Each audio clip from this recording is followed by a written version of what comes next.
Bom, já começou?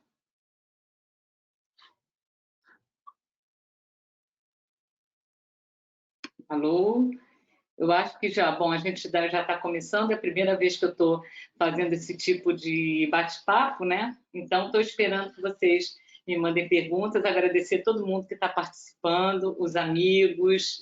Eu acho que o Tom está na Polônia, meu sobrinho, né? Que muita gente conhece, que eu falo muito dele. Obrigada, Tomzinho, de estar aí. Todos os amigos que eu acho que estão entrando e, gente, mandem perguntas e vamos conversar por aqui. Agradecer também a Record, né, por a iniciativa dessa quarentena literária, tem vários autores participando. E aí a gente vai, vou falar um pouco do meu trabalho, vou falando e vou aqui recebendo perguntas, é um sistema interessante porque eu estou falando e aqui do lado as perguntas vão vindo para mim, tá bom? Enfim, bom, meu nome é Luíse Valente, eu sou escritora, né, basicamente, enfim, de romances históricos, tenho 3 romances históricos, todos lançados pela Record. O primeiro foi O Segredo do Oratório, em seguida Uma Praça em Antuérpia, e depois O Sonato em Auschwitz, e tem um livro de contos que lancei ano passado, que chama Do Tempo em que Boyer Precisava de Binóculos. Bom, todos os meus 3 romances históricos são ligados a uma temática que assim me fascina, sempre me fascinou a vida toda, que é a questão da Segunda Guerra e da Inquisição, que tratam de 2 temas muito parecidos, que é, na verdade, no pano de fundo, né, que é a questão da intolerância, do antissemitismo, do preconceito. Então, no Segredo do Oratório, eu abordei um pouco essa temática da Inquisição e nos 2 seguintes a temática de guerra. Quando eu lancei esses livros, quando eu comecei a trabalhar com esse assunto, eu queria falar basicamente de intolerância, né? De intolerância, de preconceito, de racismo, né? E aí, gente, podem mandando as perguntas, hein? Porque eu estou aqui, é muito estranho, assim, estar aqui falando e não estar interagindo, embora eu seja uma pessoa que adore conversar. Olha, recebi agora aqui uma pergunta, que bom, da Patrícia, que está na Alemanha. Obrigada, que é minha professora de Pilates, que eu, assim, tenho uma super admiração. Gente, vamos lá. Olha, a pergunta é o seguinte, ó, eu sempre me pergunto se a Luísa continuará com os judeus como centro de suas histórias ou se ela pensa em viajar por outros personagens da história. Gostei, Patrícia, obrigada pela pergunta. Eu, na verdade, eu penso, sim, que eu possa ampliar, procurar outros personagens. Mas é que a questão, para mim, judaica, que eu trabalho mais, ela fica um pano de fundo para tratar disso que eu falei no começo, da intolerância, sabe? Então, eu acho que, por mais que a gente ache que esteja saturado temas ligados à guerra, né, principalmente à Segunda Guerra, eu acho que sempre tem uma história para ser contada, né, e que nesse pano de fundo a gente retorna à questão do preconceito, né? Isso pode ser ampliado para qualquer grupo, sabe? Para qualquer grupo de pessoas, para qualquer situação, né? A gente hoje em dia, eu estou agora fazendo, né, as pesquisas para um livro novo, que justamente é meu pano de fundo é a Inquisição, né? Um livro que vai, a princípio, tem um título, né? Um título provisório, mas eu acho que talvez fique sendo esse título mesmo, que é A Confraria das Oliveiras. E eu vou falar dessa temática também, de novo, da perseguição, né? Nesse tempo, durante o período da Inquisição Portuguesa. Mas eu acho que eu vou continuar, assim, até que me venha uma outra, enfim, se me vier uma outra inspiração, né? Quando eu falei no meu último livro de contos, eu, na verdade, acabei trabalhando com outros personagens, né? Peraí que eu tenho aqui mais uma pergunta. Aqui, olha. Luiz, eu vou falando das perguntas, tá, gente? Eu ainda estou meio me adaptando com esse método aqui. E eu sou meio caótica também, então, vamos lá. Luiz, como é que é o seu processo de construção da história? Quando você começa um livro, você já sabe como vai terminar? Ou a história vai se construindo ao longo do processo? Ah, olha, todas as perguntas estão, por enquanto, as 2 agora muito boas. É o seguinte, eu geralmente tenho assim, eu crio uma premissa, né? Meio como assim Gente, agora eu dei uma gaguejada, mas eu tenho uma premissa sempre, eu sei como a minha história vai terminar, não efetivamente com os atos, as ações. Eu sei como ela vai terminar, seguinte, se ela vai ter um final redentor ou um final mais pessimista, isso sim, sabe? Isso eu acho que eu tenho desde o começo da história, desde que eu sento para escrever. Isso eu acho que todo escritor tem que ter mesmo. A gente tem que saber para onde a nossa história vai, né? Mas eu geralmente eu parto assim de uma ideia. Dando um exemplo prático, nesse livro novo, agora que eu estou começando a escrever, das Oliveiras, eu parti do seguinte, que tipo, uma árvore que fica ali num lugar, ela vai guardar uma história de uma família, tá? Então, a partir do momento em que uma briga no passado, há mais de 500 anos, acontece porque uma pessoa resolve cortar um galho dessa árvore, e essa história vai detonar toda a minha história, trazendo atrás uma questão de briga de vizinhos, de inveja, de briga de famílias, e no final a gente vai ter um reencontro familiar por causa disso. Ou seja, eu estou falando uma coisa genérica, mas eu já tenho a minha história na cabeça, né? Quando eu fiz o Sonata, que eu acho que muitas pessoas acho que já leram, o Antuérpia, eu sabia que no Sonata é a história de um oficial alemão que salva uma criança, né? E o que acontece? Quando ele salva essa criança, ele questiona todo o posicionamento dele em relação ao nazismo. Então, eu sabia o seguinte, quando eu escrevi o Sonata, que a história desse oficial, ela teria um final que eu chamo de redentor, porque eu acho que é um final assim positivo, mas não necessariamente que a gente chame de um final feliz, que eu acho que tem uma diferença disso, né? Então, quando eu fiz o Sonata, eu sabia que, eu não quero dar spoiler, mas eu sabia que o personagem tinha que ter aquele final dele, tá? O personagem do Frederick. Isso eu sabia desde o começo. Eu não poderia fazê-lo diferente, porque eu não poderia fazê-lo uma redenção desse personagem diferente do que ela foi feita. Quem lê o livro sabe como é que é o final, né? Enfim, na Antuérpia a mesma coisa. Eu sabia desde o começo, quando na Antuérpia são as duas gêmeas que trocam de identidade, e uma gêmea sobrevive, né, duas irmãs gêmeas durante o período da Segunda Guerra, e a que sobrevive com a identidade da que morreu. E ela cria o filho da gêmea que morreu, e ela não sabe o que aconteceu com o filho dela. Tá? E ela procura, durante o livro todo, essa procura do filho.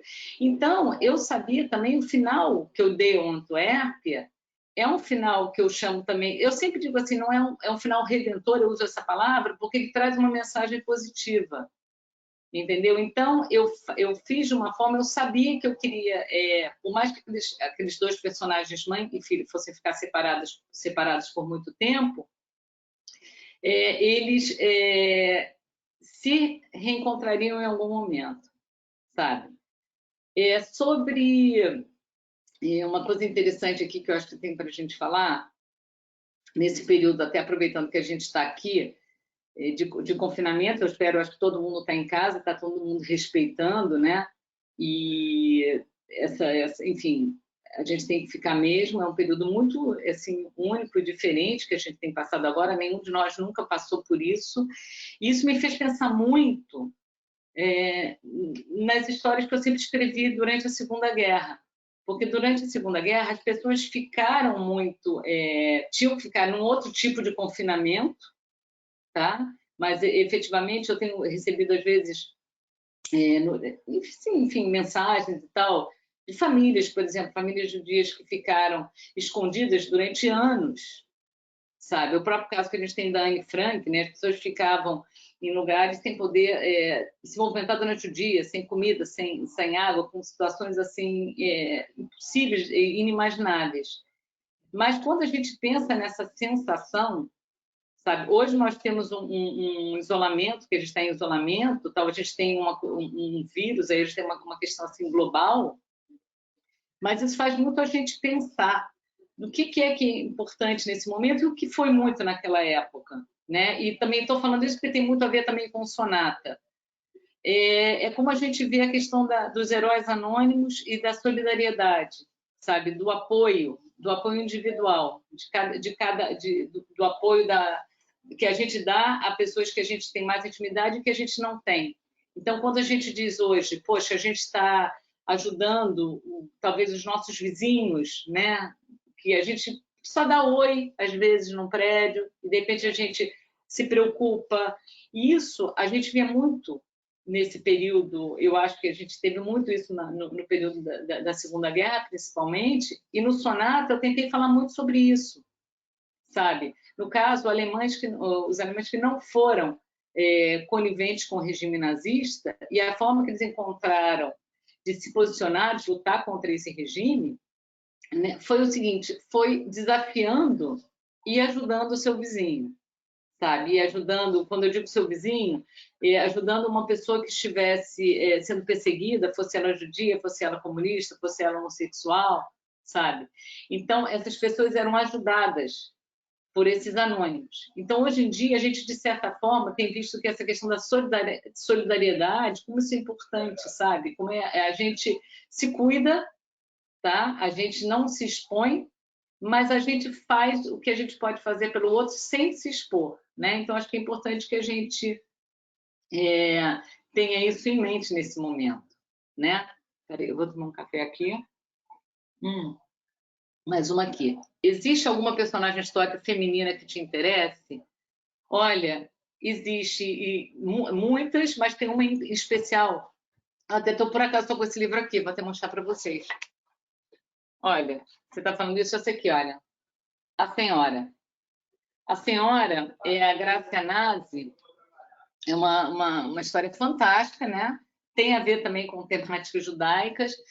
Ela foi uma conversa no século XVI, ali, né? A Grazia Nazi nasceu, ela é daquele período mesmo, nasceu em Portugal, e ela é uma figura assim, importantíssima, uma figura histórica muito forte. Eu até, de certa forma, vou colocar essa personagem no meu livro novo, né? Porque ela foi conhecida, depois ficou conhecida como a Senhora, porque ela ajudou, ela era conversa em Portugal, conseguiu escapar, né, sair de Portugal, e era de uma família, ela casou-se com um homem muito rico, judeu também, comerciante converso, ficou viúva muito cedo, e a Grazia Nazi conseguiu ajudar várias pessoas. Então, ela tem uma história fantástica. Quem quiser, na verdade, pesquisar, ela tem vários nomes também. Ela é conhecida como a Senhora, ela é Grazia Nazi, eu esqueci o outro aqui, peraí, que ela casou com Francisco Mendes, era Beatriz Luna, então são vários nomes, mas é um personagem que realmente me interessa muito. Essa personagem, uma personagem histórica forte que eu acho, né? Deixa eu falar aqui, deixa eu ver. Gente, às vezes é meio estranho, né? Porque eu estou falando meio com vocês e não estou vendo vocês, né? Aqui, olha, tenho mais uma pergunta da Raquel. Raquel. Aliás, até eu aproveito para fazer aqui, ó, Raquel, eu ganhei esse presente, olha, de você, essa xícara que me acompanha sempre. Eu tomo muita água, tomo muito café, então estou sempre com as minhas xicrinhas aqui. Bom, como é que você vê a resolução de Portugal instituindo a lei do retorno dos judeus para Portugal depois de 500 anos da Inquisição? Olha, eu tenho não só essa lei, efetivamente é interessante porque ela está funcionando, né? A gente já conhece casos de pessoas que retornaram. Eu acho que a importância dessa lei do retorno, na verdade, a grande importância disso é o reconhecimento de que efetivamente isso aconteceu. Parece uma coisa boba de falar, mas ela é importante, porque a gente saber e não negar algo, sabe? A gente reconhecer um erro, e Portugal fez esse reconhecimento, Portugal e a Espanha, né? Porque a Inquisição, gente, é um dos momentos assim mais atrozes da história. A Inquisição portuguesa, por exemplo, ela durou quase 300 anos. Então, vem da instituição do tribunal em Portugal, em 1536, até a extinção completa, em 1821, a gente teve efetivamente 3 séculos quase de uma coisa que para nós é irracional pensar nisso, né? Em que pessoas, até às vezes 10 gerações depois, ainda eram estigmatizadas, sabe? E foi um período, quando a gente começa a estudar esse período, a própria instituição da Inquisição e depois a instituição do tribunal, que efetivamente perseguiu os cristãos novos, os chamados cristãos novos, né, os conversos, os obrigados à conversão, e perseguia também aqueles que, mesmo que tivessem se convertido de dentro para fora, né, ou seja, a verdadeira conversão, eles continuavam estigmatizados. Então, acho que a lei do retorno, ela é um reconhecimento de que isso realmente aconteceu e é uma forma também da gente hoje, de gerações, assim, 5 séculos depois, saberem que isso saberem o que foi a Inquisição, sabe? Então, acho que é bem importante. Tipo, eu sei, eu acho, das pessoas que estão assistindo, se vocês têm um pouco de ideia do que aconteceu, Portugal era um país até século XV, que tinha uma população judaica muito grande. Efetivamente, se calcula-se que 10% da população portuguesa era de origem judaica. E os judeus em Portugal, eles viviam muito, muito integrados ali, né? Dentro com os reis, entendeu? A gente tem sempre, tanto os judeus quanto os árabes, né? Os mouros ali, tanto, na Espanha, né? E também em Portugal, naquela parte, na verdade, que a gente chama que era mais da Península Ibérica. E o que acontece é quando a Inquisição ela é instituída primeiro na Espanha, né, e a gente tem assim um grande estigma, também voltando para outra personagem histórica que me fascina muito, voltando àquela pergunta, que tem a ver com isso, que é Isabel a Católica, né? Porque Isabel foi a primeira, efetivamente, rainha mesmo, mais que esposa do rei, porque Isabel se intitula, quando ela herda, ela é a rainha de Castela, que ela já era casada com Fernando de Aragão, não é ele que vira o rei, sabe? Isso era uma coisa improvável, totalmente impossível naquela época. Então, ela foi uma rainha e ela era extremamente católica, ela foi muito influenciada por isso. E a Isabel, que é assim, a gente tem sempre, não é isso, os dois vinos reis católicos, mas essa instituição da Inquisição na Espanha e depois no vizinho Portugal, até a conjunção das famílias, né? Quando o Dom Manuel, rei de Portugal, casa-se com a Isabel. Isabel também filha da Isabel, né? Isabel teve uma filha chamada Isabel. E aí o que acontece é que os judeus eram muito integrados em Portugal e essa coisa tão fanática espanhola, e esse casamento tinha nessa cláusula de casamento de 1496, no final, né? Tinha uma cláusula de que os portugueses tinham que ser, os judeus tinham que ser expulsos de Portugal também. E aí que a gente vai começar essa saga dos cristãos novos, porque Dom Manuel ele precisava daquele apoio judaico que ele tinha. Os judeus já participavam ali. Os judeus participavam eram comerciantes, né, médicos, participaram muito no financiamento até dos descobrimentos, né? Então, o que Dom Manuel faz?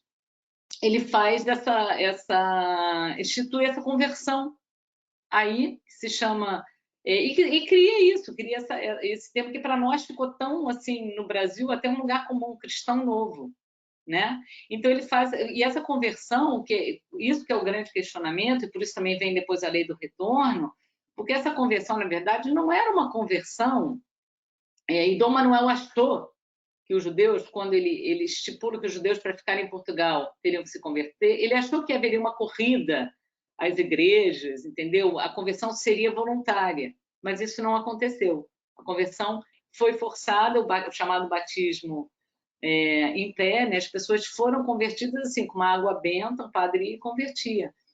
E durante 40 anos, desde 1497, né, dessa conversão forçada até a instituição do Tribunal da Inquisição, que foi efetivamente quando as perseguições começaram, as perseguições que eu digo as delações, e aí você podia ser uma coisa assim, que alguém seu vizinho judaizava, se você até tivesse alguma questão pessoal com ele, você podia dizer, e ele que tinha que provar que não. E nunca a Inquisição liberou ninguém. Você não conhece um caso de alguém que tenha sido inocentado pela Inquisição. As pessoas iam e tinham que se confessar. né? Eu também estou falando, esse assunto também está no livro novo, né? Então, por isso que eu também estou tão envolvida com isso. As pessoas, mesmo que elas se tornassem conversas convictas, tivessem se tornado cristãs, elas eram lembradas o tempo todo pelos inquisidores que elas eram de origem judaica. Isso é uma coisa muito interessante, sabe? Porque, de certa forma, a Inquisição ela manteve muito o judaísmo. Porque uma pessoa mesmo 4, 5 gerações depois, totalmente assimilada, e ela sofreu uma denúncia, e as denúncias eram assim, hoje se a gente olhar, eram denúncias meio ridículas, sabe? Você denunciava o seu vizinho porque ele fazia em casa, ficava sábado em casa no descanso, sabe? Você denunciava o vizinho, talvez porque ele acendesse velas às sextas-feiras, sabe? E às vezes aquilo já se tornava até um costume, né? Um hábito, não era nem como um caráter religioso. Muitos eram, mas outros não. E, no entanto, você começava a ser lembrado o tempo todo que aquilo era da sua herança, sabe? Da sua tradição religiosa, né? Então, acho que é interessante isso, né? Para a gente pensar, sabe, sobre essa questão lá em cima da lei do retorno.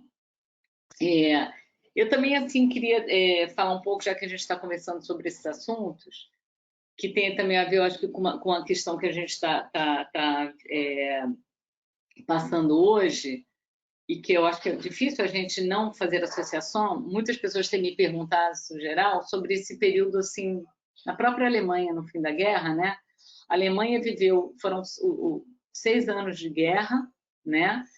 A gente teve, assim, 6 anos, por isso que o Holocausto é uma coisa tão impensável de, assim, jamais a gente pode... Eu até hoje, assim, é difícil da gente entender, a gente nunca vai entender, tá? É incompreensível. Mas o que a gente teve ali naqueles 6 anos é de uma ascensão muito grande alemã, né? A Alemanha vem numa ascensão nos anos 30, né? Um crescimento depois da Primeira Guerra, e a gente entra em 39 na guerra, e aí no final da guerra, a gente teve com o Hitler, na verdade, sempre cultivando e alimentando muito isso da superioridade do povo alemão. E aí a gente entra numa situação que eu acho muito, e de certa forma, acho que a gente vive aqui um pouco isso nesse momento, de algumas pessoas em negação, por exemplo, no caso agora dessa coisa do coronavírus, né? Em negação do que efetivamente sejam as consequências disso, sabe? É uma situação perigosa e tem muita gente em negação. E aí, quando a gente parece que não tem uma associação, mas eu acho que tem muito uma associação com esse período final da guerra, que a gente tinha, assim, vou dar um exemplo, tá? Mas porque outro dia eu estava conversando sobre isso. Quando Berlim foi tomado, tem a famosa Batalha de Berlim, que foi em abril de 45, né? Lembrando que a rendição oficial da Alemanha foi em 8 de maio de 1945, e o suicídio do Hitler, 30 de abril, né? E a tomada de Berlim logo depois.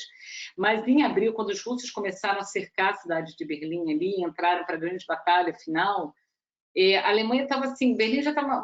A Alemanha já tinha perdido a guerra, Auschwitz já tinha sido libertado, né, em janeiro, ou seja, e, no entanto, as pessoas que ainda ficavam ali, ali no centro do Reich, né, ali na capital alemã, na época, Berlim, essas pessoas ainda acreditavam piamente não todas, tá? Mas algumas pessoas ainda acreditavam que existia como uma solução, sabe? Assim, um Deus ex machina, alguma coisa que ia cair, porque Hitler ainda tinha uma solução secreta, uma arma secreta para virar a guerra. E o que aconteceu, que a gente vê que uma situação muito triste, hoje a gente vê isso, naquele final de guerra, crianças recrutadas, né, os crianças soldados da juventude hitlerista, as crianças com 10, 11 anos pegando em armas, idosos, as pessoas que ainda viviam em Berlim. Né? Os homens praticamente todos tinham sido recrutados, estavam nos exércitos, enfim, estavam em outras frentes de batalha. E nesse final, que eu digo que é onde entra essa questão da negação, o Hitler, nesses últimos dias, que ele continuava ali, um louco falando ainda que a Alemanha ganharia a guerra, recrutando aquelas crianças, recrutando aqueles idosos e a sua própria cúpula, né? Aqueles todos que o apoiaram, começaram, quando ele pede que até os soldados que ainda estavam em frente de batalha voltassem para defender Berlim, e aí ele é ignorado nisso. Então ele ficou sozinho, não sozinho, mas ele ficou ali o único achando que estavam todos contra ele, entendeu? Todos contra ele. A Alemanha ainda ia virar, a Alemanha ainda ia vencer a guerra. Algumas pessoas, sabe, acreditavam nisso, mas ele estava ali. E eu acho que a gente, às vezes, vive hoje uma situação muito parecida, sabe?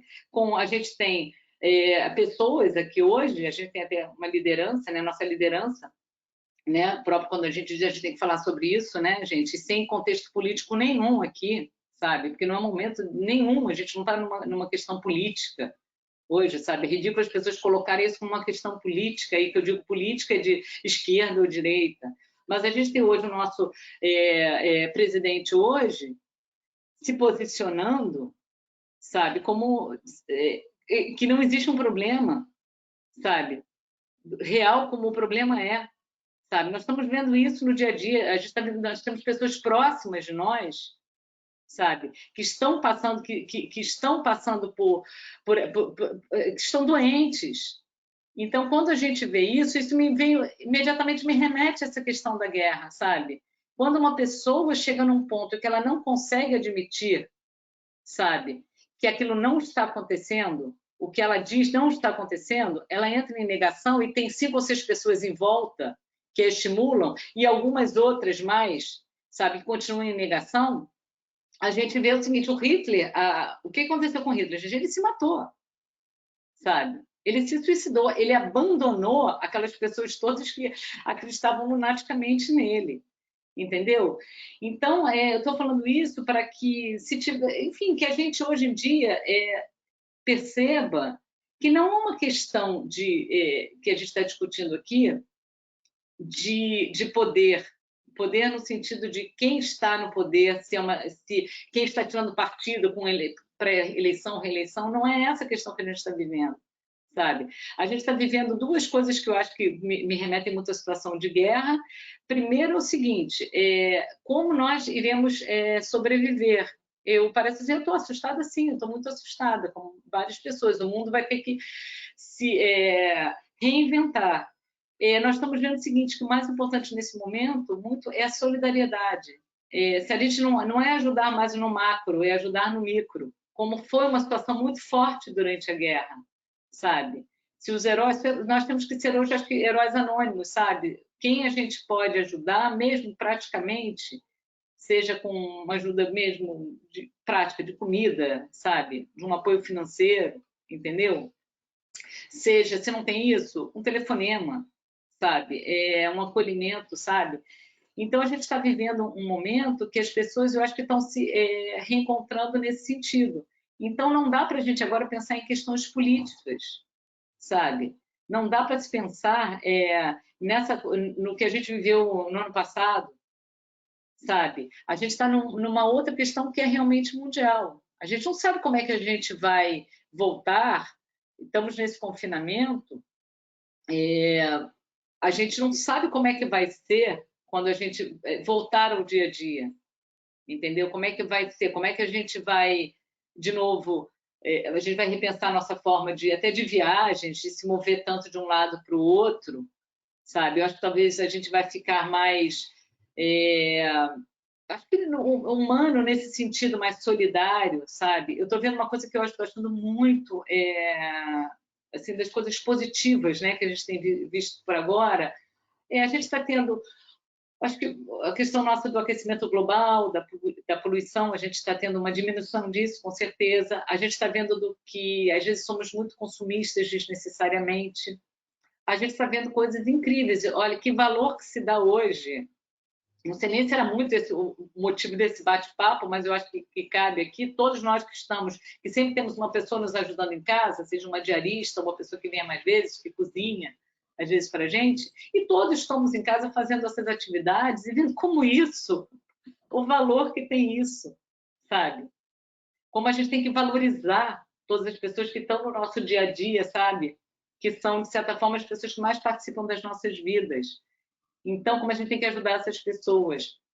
Sabe, hoje eu vejo assim, as pessoas que também estão trabalhando, tendo que trabalhar, sabe, que não estão podendo ficar, como muitos de nós, ou no home office, pessoas que estão no dia a dia, seja, então, os lixeiros, eu vejo toda hora aqui os lixeiros, pessoas que estão trabalhando nas farmácias, fora o pessoal da saúde, tá, dos médicos, isso aí é uma coisa óbvia, mas também isso é uma escolha da gente quando a gente tem a profissão de médico. Então, acho que os médicos hoje, também, até as pessoas que fazem medicina ou trabalham na área de saúde, estão podendo efetivamente exercer o que elas fazem no compromisso delas, de querer ser médico, que é de salvar vidas, né? Esse é, assim, o princípio básico de você querer ser médico, né? Ajudar efetivamente o outro. Então, a gente também tem que ter muito cuidado com essas pessoas e valorizar demais, sim, entendeu? E ajudar o que a gente pode, a família dos nossos médicos também, que estão lá, e dar o apoio que a gente puder dar, né?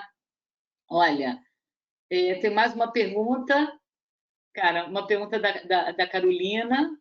Ó, você poderia nos contar um pouco sobre o novo projeto literário? Como estes tempos de quarentena interferem ou não na sua execução? Pesquisa, motivação? Tá. Pergunta da Carolina. Carolina, que sempre participou efetivamente de todos os meus projetos, né? Espero que vai continuar sempre participando, né? Carolina também, que é poeta, E, Carol, eu estou, na verdade, com uma questão assim, muito complicada agora, que é a concentração, sabe? Eu acho que está muito difícil se concentrar. O período de quarentena seria efetivamente, eu acho que para qualquer escritor, a gente vive muito isolado mesmo, né? Muito em casa, sempre o nosso processo, faz parte do processo de todo escritor, é o trabalho sozinho, né? E muitas horas. Mas quando isso se torna hoje uma questão meio que não obrigatória, mas a gente tem uma questão maior em volta, eu acho que para mim o que está sendo mais difícil é a concentração.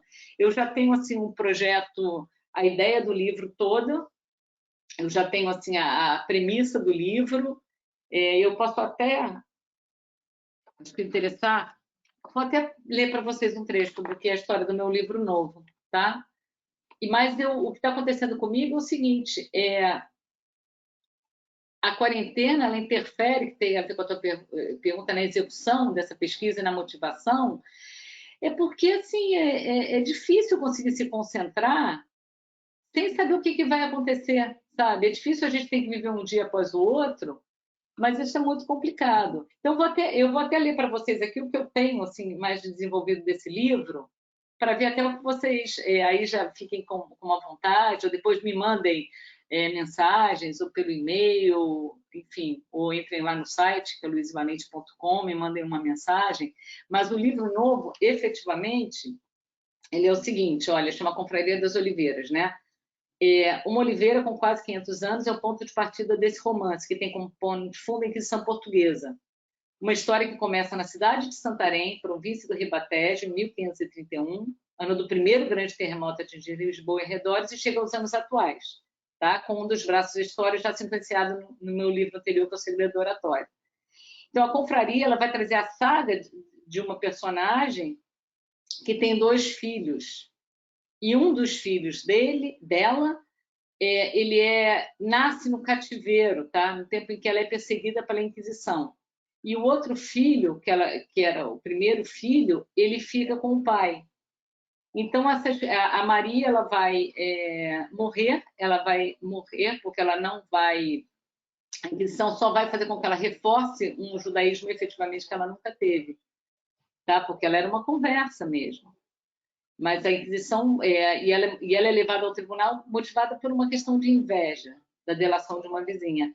Então, o que acontece? A história ela começa lá, né, em 1531, e ela vem até o ano 2000, até os tempos atuais. E nesses tempos atuais, são os herdeiros desses irmãos que foram ali separados, né, que retornam e se encontram, e essa família vai se reunida, até uma jornada ao passado com um desfecho que unirá os herdeiros dessa família separada há quase 500 anos e cuja memória vive nas raízes e galhos de uma oliveira. Então, eu tenho aqui, e volta a uma pergunta que já foi feita anteriormente, a minha história. Eu quero unir essas pessoas e a forma que eu tenho para contar essa história é através de uma saga familiar, que eu acho que é uma característica de todos os meus livros, né? Eu contando a história dessa família, eu tenho como pano de fundo essa coisa muito mais atroz que foi a Inquisição. Mas nesse período aqui, eu confesso que está um pouco difícil de me concentrar. Eu tenho muita pesquisa, então às vezes eu tento assim, vou continuar pesquisando, mas eu fico muito... A gente se pergunta muito, né, qual é o sentido de tudo. Eu acho que nesse momento eu tenho tentado que o que eu estou sentindo agora, as emoções que eu sinto, tudo que eu estou sentindo agora, que possa contribuir para eu colocar no meu texto, né? Eu me lembro quando eu escrevi o Sonata e eu tinha conhecido a Dona Maria Efremose, que faleceu, né, há 2 anos, mas que era uma sobrevivente do Holocausto, que teve uma filha no campo de Auschwitz, e essa criança foi tirada dela imediatamente e morta. Aquilo me comoveu de uma forma que aquela sensação, eu acho que eu nunca poderia sentir o que ela sentia, ninguém nunca vai poder sentir, né? O que o outro sente, mas aquilo ali me dava algo que passa para a minha escrita, entendeu? Um pouco da angústia, sabe? Um pouco da esperança, sabe? Então, esse momento agora, eu não sei como efetivamente como é que isso vai interferir, mas no momento eu espero assim, a partir de hoje, que é começo de abril, se eu consigo me concentrar e ter um ritmo que eu já tive quando estava escrevendo outros trabalhos, né? Eu vou me estipular algum deadline e eu tenho que mergulhar nisso, sabe? Eu tenho que realmente tentar fazer porque essa é a minha profissão, né? Então, eu gostaria muito, eu confesso, hoje eu falo assim, eu fiz 2 anos de medicina, né? Então, eu vejo assim a minha geração toda de médicos, né? As pessoas que estão todas na minha faixa, né? Dos 50 e pouquinhos, né? Estão aí, estão na frente, estão nessa frente ali, efetivamente, nessa ajuda. E isso me dá uma coisa assim de falar, poxa, eu queria estar ali, sabe? Mesmo que você esteja exposto a uma contaminação e tal. E aí eu pensei que a minha forma de ajudar vai ser efetivamente escrever ou fazer com que as coisas que eu já tenho escrito, sabe, toquem as pessoas e possam fazer com que elas passem por esse momento agora com alguma esperança, tirando alguma coisa para elas, que elas aprendam alguma coisa, entendeu? Que os meus livros possam ajudar de alguma forma. Então, eu penso assim que conseguir começar a escrever esse livro novo teria essa função, entendeu? Falar de uma questão que poucas pessoas hoje sabem de forma mais aprofundada, entendeu? A gente ouve falar da Inquisição assim, mas para que a gente relembrar, né, o passado, né, sempre assim, não esquecer o passado, conhecer o passado é a forma que a gente tem para ele não se repetir, né? E aí eu volto agora a falar. Eu sei que é muito triste a gente ler coisas nesse período, a gente tem que ler coisas mais positivas e tal, a gente sempre fala assim, né, meditar, mas quando eu vejo os meus livros, assim, eu não estou puxando a sardinha para o meu lado, não, mas eu digo assim, quando eu vejo um livro assim como Sonata, como Antuérpia, que são de pessoas passando por momentos que elas não sabiam, que elas não viviam um dia após o outro, eu acho que, de certa forma, também é uma coisa positiva para a gente ver nesse momento, sabe? Para a gente olhar que pessoas que passaram por situações de guerra, que elas não sabiam o que ia acontecer, como é que elas se relacionaram com isso, né? Como é que elas levaram, como é que elas, enfim, passaram por isso. Eu tenho aqui também, olha, mais uma pergunta, assim, olha, que tem a ver também muito, às vezes, com a da Carol, né? Por que eu escrevo, né? O que me move para escrever? Olha, também é da Patrícia. Olha, o que me move para escrever, eu acho que é justamente querer contar algo que me fascina e que mexe comigo e que eu não consigo compreender efetivamente. Então, acho que quando eu vou escrevendo, E o que eu não escrevo, eu acho que tem uma coisa básica, a gente sempre escreve efetivamente algo que a gente não encontrou ainda para ler, né? Se a gente for escrever sobre algo que já nos supriu com a leitura, então a gente não precisa, né, escrever. Então, o que move muito, nesses casos específicos aí que eu falo, eu sempre procuro, assim, eu leio muita coisa de guerra, né, mas eu sempre quero ter alguma coisa que eu não encontro, que eu não consigo compreender. Então, quando eu escrevo, eu acho que eu vou tentando exorcizar isso dentro de mim, sabe? Fazer uma catarse, assim, vai me motivando. E eu acho que o que me move também é poder passar isso, já que eu não consegui terminar minha faculdade de medicina, né, já que eu não fui ser uma médica, que eu acho, efetivamente estou aqui falando, gente, não, médico, as pessoas que me conhecem mais intimamente sabem que eu tenho um fascínio, sabe, pela coisa médica, que eu gostaria, assim, eu acho a profissão mais linda que tem, eu acho que todas as profissões são lindas, mas a mim, particularmente, a medicina mexe muito comigo. Então, eu acho que, de certa forma, eu tento ser uma coisa assim, ser uma médica um pouco de alma, trazer um pouco de conforto às pessoas. Eu acho que talvez o que me mova seja isso, dividir o conhecimento que eu vou adquirindo, tentar colocá-lo de uma forma que seja palatável, sabe? Mesmo assuntos que são muito traumáticos, difíceis, duros, né? Falar de campos de concentração, falar de Inquisição e fogueiras não é uma coisa agradável. Então, se eu conseguir passar isso, fazer com que uma pessoa pegue meu livro, leia e vai entrando naquela história e aquilo mexa com ela e faça ela pensar, sabe? E faça ela olhar para o lado, talvez, e tentar que esse mundo precise ser mais solidário, entendeu? E admitir que aquilo existiu, sabe? Que também não é errado a gente ter uma opinião e mudar de opinião, sabe? A gente poder, às vezes, quantos alemães no começo da guerra fanaticamente seguiram, sabe? O Hitler, entendeu? Que achavam que ele gerar empregos e melhorar a situação e que no decorrer da guerra pararam de negar a si mesmo que aquilo não estava acontecendo, entendeu? Passaram a enxergar a verdade que efetivamente estava por trás do Reich. Então, eu acho que eu consegui tocar as pessoas com isso, sabe? Eu fico muito feliz quando vejo uma pessoa que diz para mim, olha, eu fui a Auschwitz. Eu sei que é muito duro visitar um campo de concentração, mas se uma pessoa às vezes conseguiu ler o livro, entendeu? Ou para Antuérpia, que eu pego um pouco assim o começo da guerra, a questão dos refugiados, sabe? Quando as pessoas conseguem olhar hoje os refugiados nesse mundo nosso atual e pensar, poxa, o que essas pessoas passaram, eu acho que isso me move, entendeu? Eu acho que isso me move muito, né?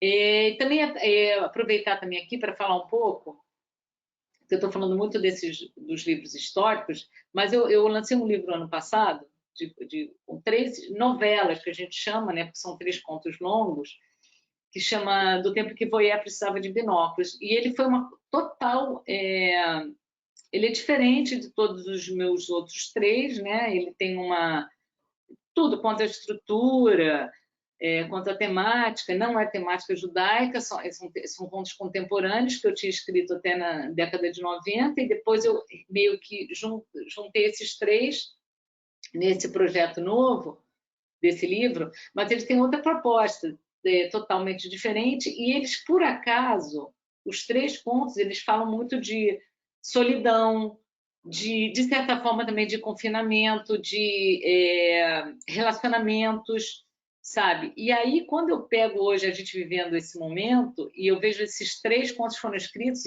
e o pano de fundo deles é um período em que não existe rede social.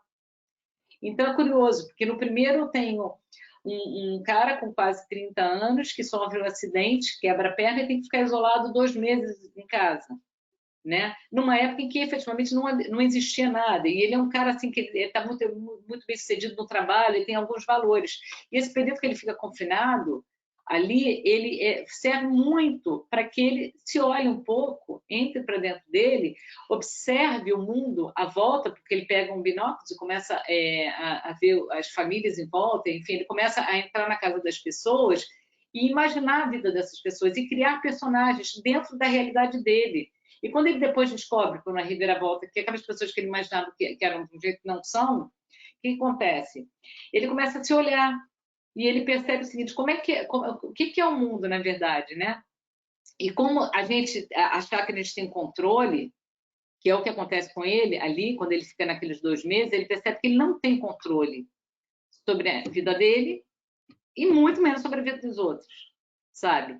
Então, ele passa por uma releitura do que são os valores dele. Eu acho muito importante que a gente está vivendo muito isso. Ele é um cara que, no começo do livro, ele é um yuppie, né? Ele é um cara assim, que ele quer muito ter sucesso, sabe? Ter sucesso, ter reconhecimento profissional, sabe? Ter estabilidade econômica, quer ser um cara, sabe? Assim, admirável e admirado nesse sentido, e depois ele passa a ver que, na verdade, sabe, a vida é um dia após o outro, entendeu? Que o que importa, na verdade, são até as pequenas relações, ele se reaproxima da família, entendeu? Ele se reaproxima dele mesmo, ele deixa um pouco de lado a arrogância, o egoísmo. Então, acho que o texto do Voyer, ele tem é um texto descontraído, mas ele fala muito sobre isso. E um outro conto desse livro, né, que é um conto chamado Incômodos, ele também trata da relação, são duas, é um casal, no caso é um casal de mulheres, não podia ser um casal de homens, é um casal de hétero, enfim, não importa isso, né, a orientação do casal, mas é um casal também que está em casa. Um dia elas estão confinadas ali, e elas passam por todos os cômodos da casa e discutem a relação delas, sabe? Então, isso também é uma questão de você estar hoje, acho que muitas pessoas estão passando por isso, né? Pessoas que estão sozinhas em casa e pessoas que estão em contato com a família e estão tendo essa possibilidade de ficar mais tempo, sabe? De se conhecer mais, porque a gente, na verdade, fica muito pouco tempo. Fora, eu acho que nós escritores ficamos mais porque é o nosso ambiente de trabalho, mas mesmo no nosso ambiente de trabalho, nós ficamos muito isolados. Então, hoje em dia, as pessoas estão tendo que conviver. Eu também aproveito aqui para falar assim, eu estou aqui, né, na minha casa, isolada, eu estou tendo assim, um apoio muito grande, que me ajuda muito, que é da minha irmã e do meu sobrinho, que eu acho que eles estão participando aí também, que a gente mora no mesmo prédio, acho que eles têm essa vantagem, então nós estamos fazendo uma quarentena juntos, né, porque estamos ficando o máximo aqui, e eu estou descobrindo também eles, o convívio com eles, sabe? Com meu sobrinho que tem 16 anos, que é uma pessoa assim que é incrível, sabe? Estamos todos, eu estou vendo assim pais e filhos convivendo, no meu caso tia, né, com ele, com a minha irmã, e as tarefas domésticas sendo realizadas, né? Então, isso está sendo uma coisa muito importante nesse momento, muito interessante. Eu também queria falar uma coisa aqui, que eu não falei até agora, porque eu estou falando assim, gente, é porque a gente fala e tem umas perguntas entram aqui do lado, tá? Vou entrar mais uma e depois eu vou falar aqui, olha, da Denise Solami. Ó, você conhece tão bem a Inquisição e seus métodos, não vê pontos de interseção com os processos persecutórios que ocorreram no Brasil recentemente? E espírito, sim, eu acho bem interessante isso. Eu acho que a gente já falou mais ou menos um pouquinho assim, mas eu acho sim, a Inquisição, ela tem a Inquisição de uma coisa básica, que é o seguinte: essa coisa da delação, essa coisa da perseguição, que ela é mais, às vezes, por mais, ela não é nem racional, né? Uma delação não racional, é até emocional. No caso, que às vezes você delatava um vizinho, que você tinha uma questão pessoal com ele, e você, pronto, dizia que ele era judaizante, sabe? E ele tinha que provar alguma coisa, entendeu? Então, que ele não era. E uma coisa que a gente nem sabia o que efetivamente era. Eu vejo que hoje a gente está vivendo assim, tipo, num período em que as pessoas, por isso que a gente entra muito nessa questão da fake news, né? Mas eu acho que a gente está sim, a gente está vivendo um período de perseguição, sim. Às vezes até por uma ideia que a gente coloca, ou se a gente vai... as pessoas elas não estão mais nas discussões nacionais, sabe? Elas entram nas acusações. E tem uma coisa muito interessante que tem a ver com isso aí, eu acho que a gente junta com uma outra questão que também se aproxima do nazismo, que Inquisição e nazismo tem muitas coisas em paralelo, muitas coisas a ver. Essa questão hoje, eu acho que vai fugir um pouco da tua pergunta, Denise, mas eu acho que tem a ver, a gente falar sobre isso tem a ver muito com o tempo atual da fake news, sabe? Principalmente o Goebbels, que era o ministro da propaganda do Hitler, né? E toda essa ascensão do regime nazista, ele é muito baseado em fake news, sabe? A própria questão da perseguição aos judeus, você nem pensar que a Alemanha tinha 1% da população alemã, 1% eram judeus na Alemanha. A Polônia tinha mais judeus, sabe? A Polônia, efetivamente, era o país ali que tinha mais judeus, outros países do leste europeu, mas 1%. Então, essa questão que vem dessa coisa dos judeus dominavam o mundo, os judeus tinham sido responsáveis sabe, depois da Primeira Guerra, sabe, das perdas da Alemanha, e sempre aquela coisa assim, é sempre muito fácil, isso tem a ver com o que a gente diz, a culpa é de fulano, mas é uma culpa irracional, sabe? Mais fácil a gente falar a culpa sabe, do vizinho, entendeu? E aí o que acontece? O Goebbels ali, quando ele vinha, ele fazia filmes mostrando a situação assim dos guetos e tal, e eram coisas mentirosas, sabe? O Der Stürmer, que era uma revista, né, pró-Reich, era assim, as informações que vinham, as notícias que vinham, e a gente vive muito isso hoje, sabe? A gente vive muito isso hoje, quando a gente pega em qualquer... A gente precisa ficar muito alerta, entendeu? E olha que na época da Alemanha não tinha Twitter, Instagram, sabe? WhatsApp, nada, entendeu? Então, você vê, se aquilo ali eles conseguiram disseminar, tanta fake news, sabe? Hoje, então, o que a gente vê? Então, a gente tem que checar muito as fontes da gente, sabe? As fontes de onde as informações que a gente recebe vêm. Porque hoje as coisas vêm com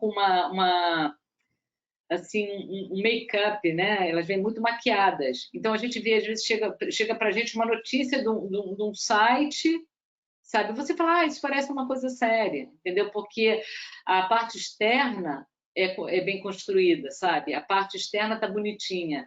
E o conteúdo é absurdo. E as pessoas hoje pegam aquele conteúdo e repassam. A gente tem recebido tanta coisa assim, sabe? Então, a gente tem que checar, porque isso vem, olha, e fake news vem desde a Inquisição também. A Inquisição é nazismo, sabe? E é hoje em dia, sabe? É muito fácil a gente criar uma mentira, né? Aí vamos lá para aquela frase clássica do Goebbels, né? Uma mentira dita 1000 vezes se torna uma verdade, né? E o Goebbels também dizia, na época do Hitler, cuidado com esse homem, entendeu? Então, a gente tem que ficar muito ligado nisso. Talvez isso volte a uma outra pergunta da Patrícia, o que me move muito, talvez é mostrar essas coisas no meu trabalho, sabe? Toda vez que a gente vê que na Inquisição, no nazismo, como é que as pessoas eram acusadas de alguma coisa que elas não tinham como provar, que elas não eram, porque elas efetivamente não eram, não existia prova. Entendeu? Como é que você prova? Como é que você faz para desmentir uma fake news depois que ela está disseminada, né? Então a gente tem que ficar muito, muito ligada nisso, sim. A gente tem que prestar muita atenção. Eu queria só falar uma coisa assim que eu acho que no meio disso tudo, eu tive assim para nós também escritores, se a gente tiver as pessoas que escrevem, então a gente está passando esse momento muito difícil, né? Já vem há muito tempo para a cultura toda aqui em todas as artes, né? No nosso país, o nosso setor da cultura ele está sendo muito prejudicado e que a gente perceba que nesse momento agora, de certa forma, são as ações culturais que nos ajudam a passar por esse período de uma forma menos traumática, né? Então a gente sejam as músicas que a gente ouve, os livros que a gente lê, os filmes que a gente vê, as exposições virtuais que a gente assiste, as fotografias que a gente começa a olhar, enfim, isso tem muito a ver com cultura. Então, que todo mundo perceba, sabe, a importância efetiva da cultura. Volto àquilo, nós temos médicos na linha de frente, nós temos engenheiros que constroem, sabe, construindo agora, enfim, os constantes onde a gente mora e tudo, mas nós temos nós, que somos artistas, né, que somos construtores para a alma, para o espírito, entendeu? Então a gente tem que fazer, gente, e é profissão a nossa, sabe? Às vezes falam assim, nossa, é tão fácil, vocês fazem tão bacana, não é não, é muito duro, é muito difícil, a gente precisa realmente de apoio, a gente fica horas e horas, sabe, em projetos. Você vai ver uma série na televisão, se você soubesse, sabe, o que consome aquilo para ser feito, o número de pessoas que estão envolvidas naquilo. Então, vamos, assim, tipo, dá muito valor à cultura, né? E eu queria até falar agora que eu estou, de certa forma, assim, feliz, e até esperar se o Tom está aí na Polônia, né? Meu sobrinho que mora na Polônia, que fez a música do Sonata, quem quiser ouvir, a música está no site, luisvalente.com. É que nós, essa semana, eu tive uma notícia muito boa, né, do pessoal da VBM, que é assim, a minha caneca, que também sempre me acompanha, Vilas Boas, a Luciana Vilas Boas, a Ana Luísa, o Miguel, a Yasmin, o pessoal da agência, que batalha muito, acho que pelo meu trabalho, de todos os autores, né, que estão lá, mas que a gente conseguiu fechar o contrato de edição do Sonata em Auschwitz para a Polônia. Então, no meio dessa crise toda, para mim foi muito simbólico, porque o Sonata se passa boa parte da história na Polônia. E eu sempre achei que os poloneses têm uma relação muito complicada com essa questão do Holocausto, né? Enfim, sempre colocando Auschwitz é um campo alemão na Polônia, mas a Polônia efetivamente foram 3 milhões de judeus, né? Então, quando eu tive essa notícia nesse momento, e sabe, meu sobrinho está lá estudando música, eu falei assim, olha, foi uma coisa boa que está vindo, sabe? Então, assim, o nosso mercado ele está passando por uma crise enorme, mas me deu assim uma pontinha de esperança, sabe? Poder levar um trabalho, eu quero levar muito trabalho, principalmente para mim, para o público brasileiro. O meu sonho mesmo é ter muita gente no Brasil, muito leitor aqui, sabe? As pessoas acho que estão lendo mais, muita gente lendo, entendeu? Valorizando a nossa literatura nacional, os nossos autores nacionais, né, brasileiros. Mas é muito bom quando a gente vê um trabalho nosso sendo levado para um país com uma língua totalmente diferente, e esse trabalho de uma brasileira que escreva sobre esse assunto, sabe? E então, para mim, assim, foi um alento agora nesse momento, né? Estou muito feliz que o Sonata vai ser publicado na Polônia, e eu acho que até mais cedo do que a gente pensava que ia ser, né? Enfim, como é que a gente está aqui? Deixa eu ver. Do tempo, qualquer coisa me falem, tá? Eu não sei se eu respondi direito essa pergunta da Inquisição, mas eu acho que está o tempo todo. A gente tem esse momento, sim, vivendo hoje, sim. Ó, o que você está lendo agora? Olha, sabe o que eu estava lendo? Foi uma pergunta da Yasmin. Eu estou lendo várias coisas que eu não estou conseguindo me concentrar muito. Então, estou lendo coisas de pesquisa sempre, né? Esse livro daqui que eu mostrei para vocês, da senhora, estou lendo processos inquisitoriais, né?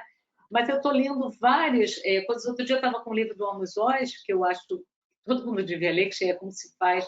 Gente, o título agora me fugiu assim, mas Como se faz um fanático, sabe? Que eu acho assim um livro muito pertinente para nós lermos agora, né? Eu tenho lido muito material também, admito, tá? Sobre essa questão agora do corona, mas procurado fontes não alarmistas, entendeu? Fontes que eu confio, checando muito minhas fontes. Tenho relido, peguei muito para ler, eu gosto muito de ler, assim, o Saramago é um autor que eu acho que cada vez mais eu tenho gostado mais. Então, outro dia eu estava relendo o Memorial do Convento do Saramago também, e outro dia também comecei a perceber, é um caos, são várias coisas, né? Mas que eu peguei outro dia que eu falei, gente, eu tô aqui. E um autor que para mim realmente que é o Murakami, entendeu? Então eu estou pegando assim, eu estou na verdade relendo muitos livros, sabe, ao mesmo tempo. Então pego um trecho, ou Como fazer um fanático, como se faz um fanático, é muito bom porque são ensaios. Mas, por exemplo, eu pego o Murakami e aí eu pego assim, abro aleatoriamente, leio uma parte que são histórias que eu já, sabe, que eu já estou familiarizada com elas, e pego e releio. O Memorial do Convento, é um livro particularmente que eu gosto muito de Saramago, também tem a ver muito com as minhas pesquisas, né? Então, mas eu estou lendo praticamente várias coisas, sabe? Eu não estou conseguindo me concentrar em alguma coisa assim, específica, não. Sabe? Tenho escutado muita música. Eu acho que música é para nós, nesse momento, algo que ajuda demais, né? E visto séries, sabe? Mas a leitura, para mim, ela não está assim focada. Eu não estou conseguindo pegar um livro do, sabe, começo, meio e fim, começar direto. E pegar e também mandem dicas, por favor, que vocês estão lendo, tá? Para a gente também, quem quiser mandar alguma coisa, sabe? Se eu não respondi direito, acho que eu estou assim meio ainda me adaptando nesse webinar, né? Não sou uma pessoa muito assim, gosta de tecnologia, mas agora quer dizer que isso é incrível, só que eu estou falando aqui e é engraçado que eu sei que as pessoas estão aí do outro lado, né? Então estou assim querendo, olha, já vou me despedindo, que daqui a pouco a gente vai fechar aqui a sala. Quero agradecer todo mundo que tirou essa 1 hora para me ouvir falar aqui, que nem uma louca assim, né? Falando. Espero que tenha sido interessante, espero que vocês tenham gostado. Para os amigos que a gente tem se falado pelo telefone, que a gente não tem se visto, mas olha, saudade de todos, tá? Saudade de todo mundo, sabe? Para os meus, para minha família que estiver vendo, sabe? Se estiver vendo aí, André, sabe? Meu irmão em Londres, meus sobrinhos, Tom na Polônia, sabe? Que vocês todos fiquem bem, tá, gente? Que a gente mantenha esse confinamento mesmo necessário, que a gente ajude muito quem está perto da gente, que a gente ligue para aquelas pessoas que a gente não fala há um bom tempo, né? Que a gente se reinvente em família, se reinvente nos relacionamentos, tá? Que a gente pense o que é mais importante mesmo é efetivamente o humano, né? Que a gente não tem problema se todos estamos, ó, sem pintar os cabelos, né? Mas a gente vai vindo aí com um mundo melhor, espero, né? Que a gente vai sair disso com que nos torne mais unidos, né? Eu acho que foi, né? Olha, obrigada. Então a gente está desligando, tá? Obrigada. Beijo para todo mundo. Tá, já estou aqui. Olha, eu estou olhando ali. Eu vou ficar aqui parada, ó, mandando beijos, beijos até acho que está desligando aqui. Tchau, gente.